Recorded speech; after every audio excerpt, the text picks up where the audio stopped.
When you think of Nevada, you may think of casinos, ghost towns, and vast desert landscapes. But located in eastern Nevada, right by the border of Utah, lies Great Basin National Park. A free park full of alpine lakes, rugged peaks, ancient trees, dark skies, Nevada's only remaining glacier, and a vast cave system that will make you question if you're actually in Nevada. This is easily one of the most underrated national parks in the US, and for the next 3 days, we're exploring some of the best things this park has to offer.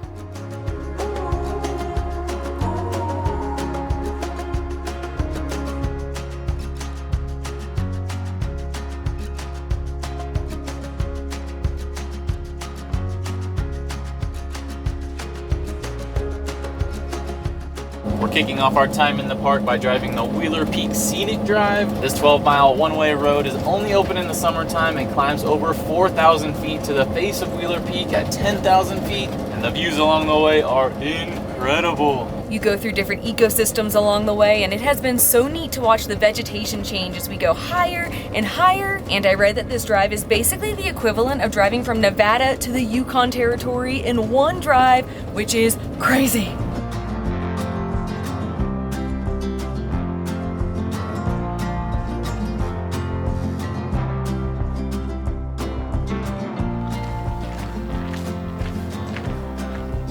For our first hike in the park, we're hiking the Bristlecone and Alpine Lakes Loop, and we've heard this is the best hike in the park because it packs a bunch of the different scenery that this park is known for all into one 6-mile hike.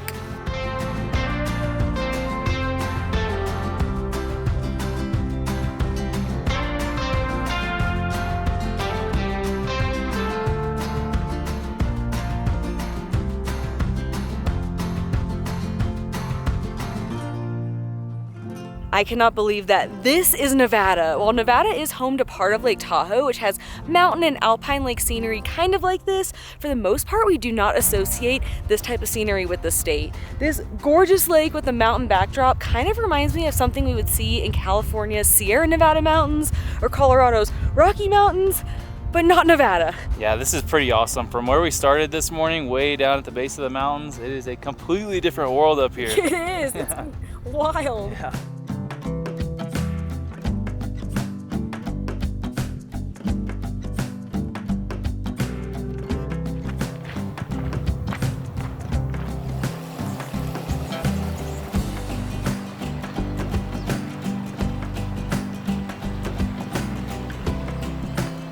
The next part of the hike goes along the Bristlecone Pine Trail, which is home to one of the park's 3 groves of bristlecone pines, the oldest trees in the world, with many being over 4,000 years old. These trees are extremely rare and only grow in select places in California, Nevada, and Utah in high-altitude settings, typically from 5,600 feet up to 11,200 feet. And they are famous for their gnarly shapes, which is partially due to the harsh environment they live in. We saw a bunch of these trees earlier this summer when we were in the Eastern Sierra, and getting to see them again, especially since they're so rare, is really special. This one right behind me might be the craziest and coolest one we have ever seen. It is so twisted. It has so many branches sticking off of it. It kind of looks like Medusa or something.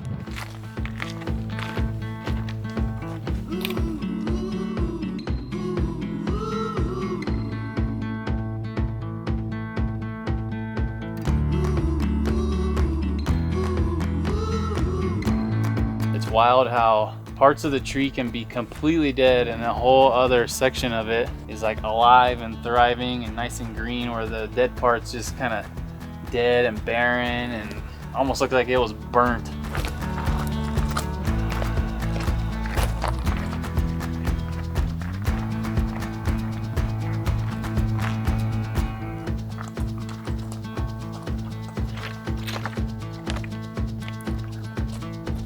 Our final stop on this hike is the Wheeler Peak Glacier, which is the only glacier in Nevada and one of the southernmost glaciers in the US. It's a pretty small glacier. It's only about 2 acres or so, and it's currently covered in snow, so you can't really see it, but it's somewhere back up in there. But besides the glacier, you have epic views of Wheeler Peak, which we're gonna tackle here in a couple days. And we're basically in this giant bowl right now with these mountains kind of semi-circling around us, and they have all these jagged, rocky peaks. Oh man, you just feel so small right from this spot.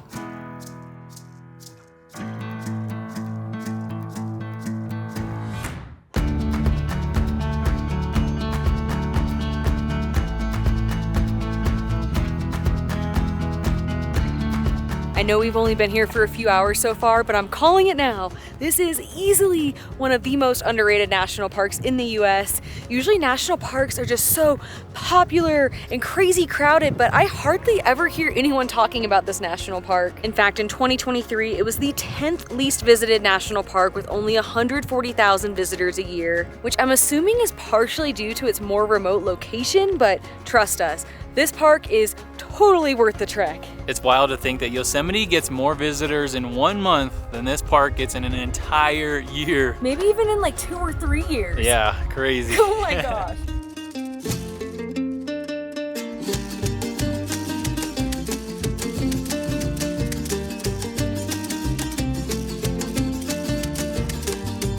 Great Basin National Park is located right next to Baker, Nevada, which is a very small town, and there are very few dining options, but we came to Sandra's Mexican food, which was one of the highest rated ones, for some tacos. That's a solid taco. No tacos for Kona. Taco beans. Oh, I know they look. Oh, no. Gotta hurry and eat it before someone steals them from me. That carne asada is so good. Sandra, you know what you're doing.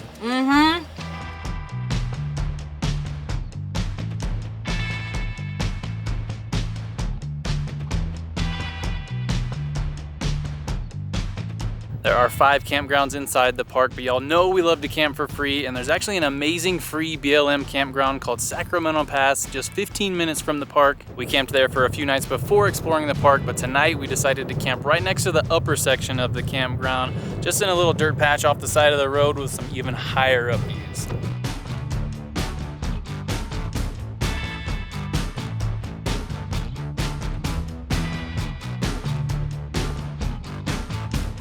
One thing to know about this area is that they do not have a full-on grocery store, so make sure to stock up before you come out here. If you're coming from the west, Ely is going to be your best bet. Our fridge is starting to run a little bare, so we're kind of having a bit of a hodgepodge meal tonight.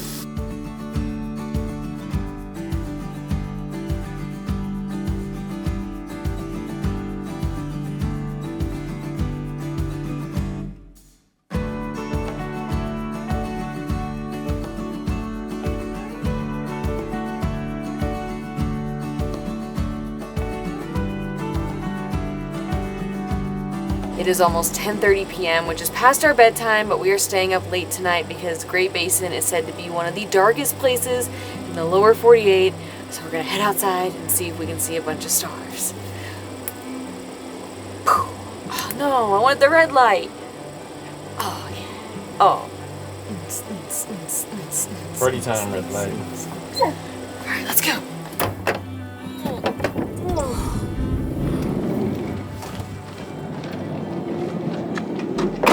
It's dark out here. I see a bunch of stars.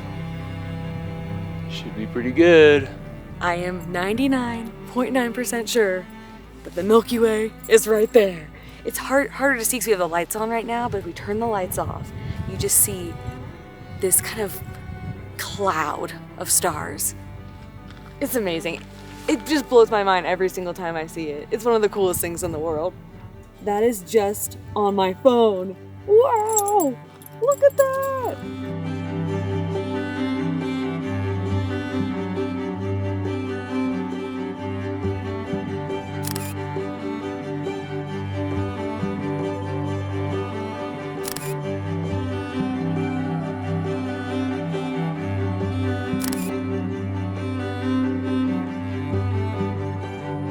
So we took a couple photos just for fun, but what I'm gonna do now is I'm setting up the camera to basically take a photo every so often for the next 2.5 hours or so. And what it's gonna do is I'm gonna be able to create a time lapse of the Milky Way going across the sky.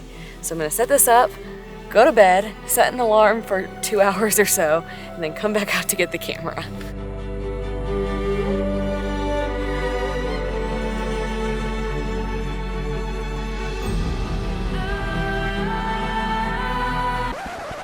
We may not sleep tonight. Alright, so while we were out setting up the time lapse, I guess when we went out or came back in, a furry little friend got in here. And we just saw it run from up here to the front up there. Oh, it's a mouse, in case you don't know. Yeah, a little mouse. We didn't pick up on that. Oh, man. We've been so afraid of this happening to us because it happens to so many people. Yeah, never happened in 5 years. I'm not sure what to do. I have no idea where it came from and where it is now. And maybe it left. I mean, we know it's up in the front, but you know, he could be under the seats. There's all kinds of crevices up there. Oh gosh. I mean, we might have to like wait around for him to like come out. Oh, how did he get in here? That is not good. Kona still has zero idea what's going on right now. But as soon as she sees that thing, all heck is gonna break loose in here. How to catch a mouse. We don't have any of their favorite foods, so I'm trying deli meat. Anything smelly, I read. I'm gonna put it on like a lint roller. Yes, I know he could probably run away like on the lint roller, but is it sticky? I don't know. It probably isn't. It's probably not gonna work, but I'm just gonna try to lure him out somehow. I don't know. Go to your home, which is outside. We might have to just burn the van down. I don't know. There's no way I can sleep tonight knowing this thing is in here. He was very cute, but I don't want to wake up with him crawling on me. Oh my gosh. We're definitely not turning the lights off tonight, that's for sure. Someone's already passed out. I'm so tired. I'm so tired.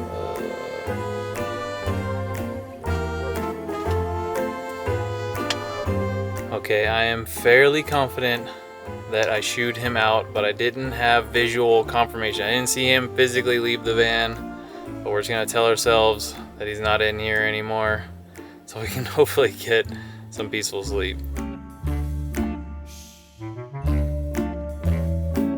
My heart is racing right now.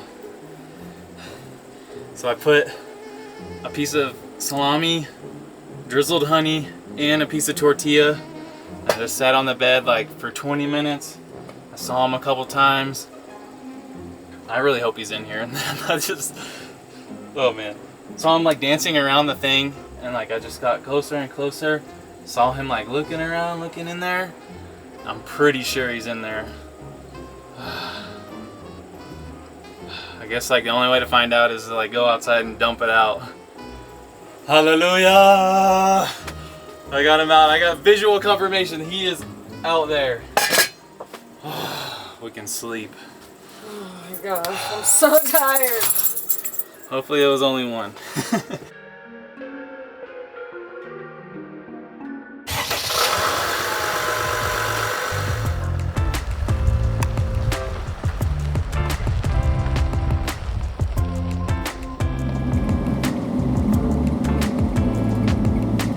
Besides mountainous scenery, Great Basin National Park is also famous for what is below the surface. The park is home to Lehman Cave, which is the largest cave system in Nevada. And to experience it, you can go on a ranger-led tour, which should be booked in advance. And this morning, we're going on the longest cave tour that they offer, the Grand Palace Tour. I volunteered to be the caboose. I get to hold the flashlight and tell ghost stories.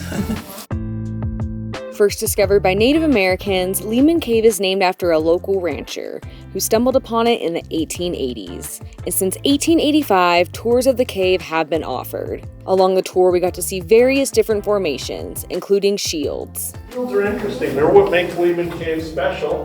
They grow out of the walls, the floors, they can defy gravity. The key is they're always going to be circular. What are the little ones with the drips? Anyone know? Stalactites? Well, they're going to be stalactites one day. Yeah, they're called soda straws. They're growing off broken ones. The inside of that is the diameter of a drop of water. Water is the magic stuff. Without water, you get no growth. Eventually, if they plug off, they can turn into stalactites.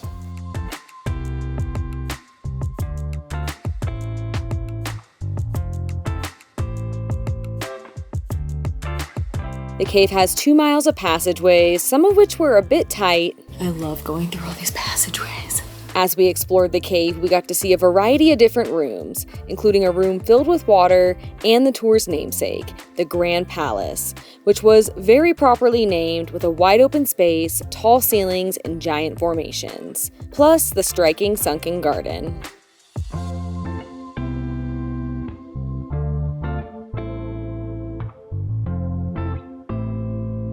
Next time you come to the cave, you're going to be different. And so is the cave. We have been on a lot of cave tours, and one thing I love about caves is that every single one is different, and this was one of the cooler ones that we have been to. Just felt like it had more formations than some of the other ones we have seen. I don't know if it's just because they were more condensed, but there was just so much to look at. And if you can do the Grand Palace tour, we highly recommend choosing that one because the Grand Palace was definitely the highlight of the entire cave.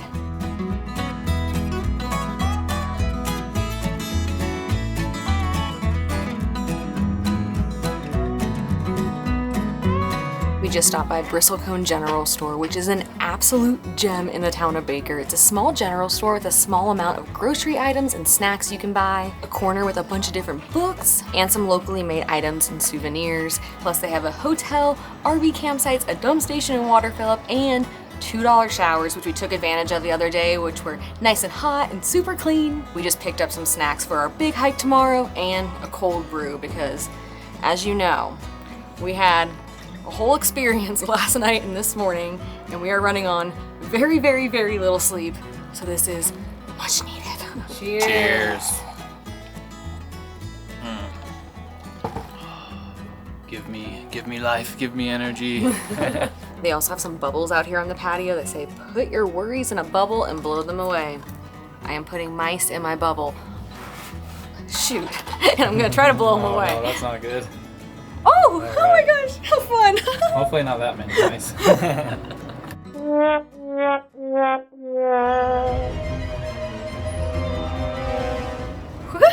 Cool. Oh no, don't go in my coffee. Ah, it's in my eye. Oh, that's fun. I haven't played with bubbles in forever. It makes you feel like a kid instantly.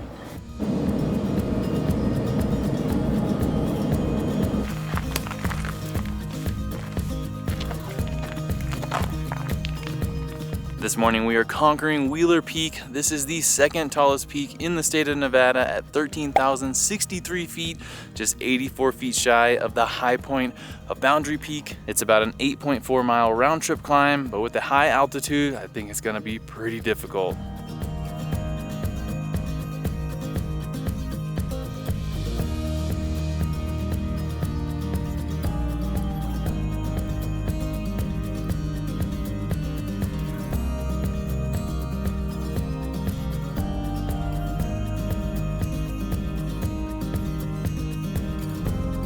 We started the hike at 4:30 a.m. That way we could see sunrise on the way up, and I am so glad we did because it was it still is a beautiful sunrise.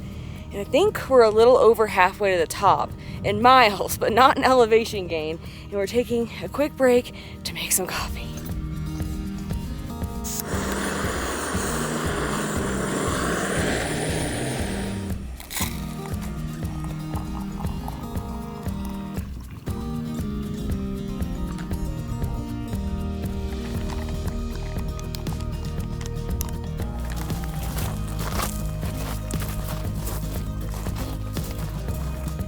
I think that this is the third time that we're hiking above 13,000 feet.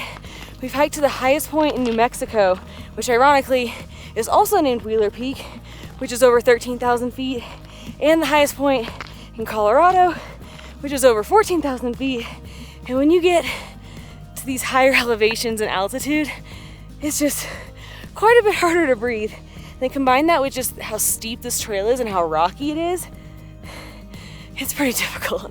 We keep looking at the peak and wondering, where could the trail be? It looks very steep. But a person passed us not too long ago and we can see her up there. And you just go along that ridge there, the one that's like half in the shadow and half in the light. Looks pretty narrow and very steep.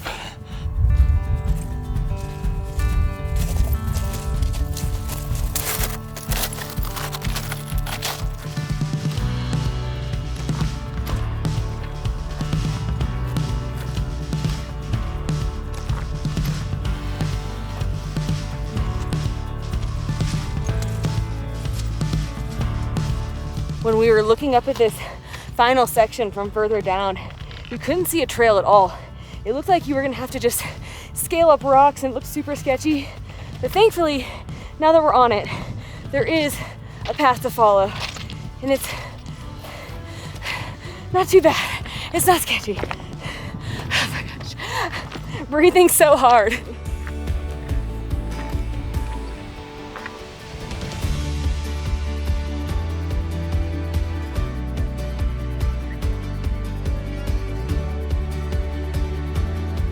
Wow. Holy smokes. The views! We're just about to get to the summit, and you suddenly have just mountains and mountains on this side that we could not see before. Whoa! I was not expecting that. Okay, that gave me like the last little burst of energy I need to get to the very top, which I can see it, it's right there. It's right there. We're almost there. We did it! We made it!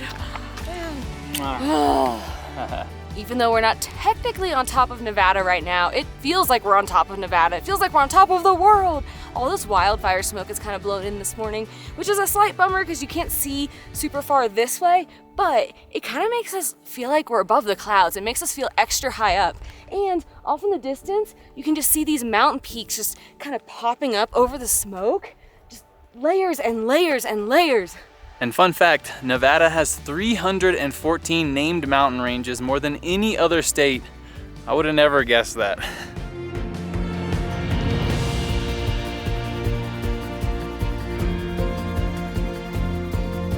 Besides mountain views, you also get sweeping views of the park's namesake, the Great Basin. This is a 200,000 square mile region that encompasses most of Nevada plus parts of the neighboring states and is an area where no water drains to an ocean, but rather evaporates, sinks underground, or flows into mostly saline lakes. It is known for having long, flat valleys that span between numerous mountain ranges.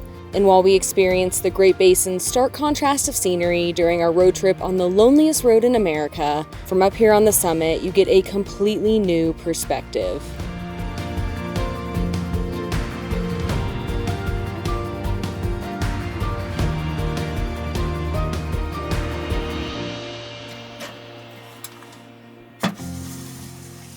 All right, before we go, we gotta leave our mark.